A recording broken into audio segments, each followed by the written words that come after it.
গণতন্ত্র প্রতিষ্ঠা করতে সরকারকে যৌক্তিক সময় দিতে চায় বিএনপি, জানিয়েছেন দলটির স্থায়ী কমিটির সদস্য অবসরপ্রাপ্ত মেজর হাফিজউদ্দিন আহমেদ। একটি রোডম্যাপ ঘোষণার আহ্বান জানান তিনি। এক স্মরণ সভায় তিনি এসব কথা বলেন।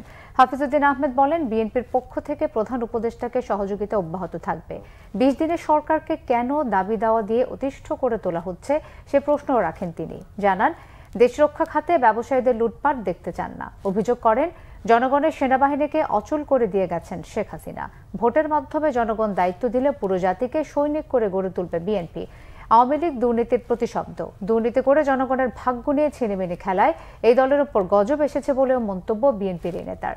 বিপ্লব যেন পথ হারিয়ে না ফেলে সেদিকে সতর্ক থাকার পরামর্শ দিয়ে নির্বাচন কমিশনকে ২৪ ঘন্টার মধ্যে ভেঙে দেওয়ার আহ্বানও জানান হাফিজউদ্দিন আহমেদ। দেশে যে এত দ্রুত এই স্বৈরাচারী হাসিনা সরকার বিদায় নেবেন অনেকেই কল্পনা করতে পারেননি, এবং আমরা বিএনপি এই সরকারকে হটানোর জন্য ১৬ বছর ধরে আন্দোলন করে যাচ্ছে।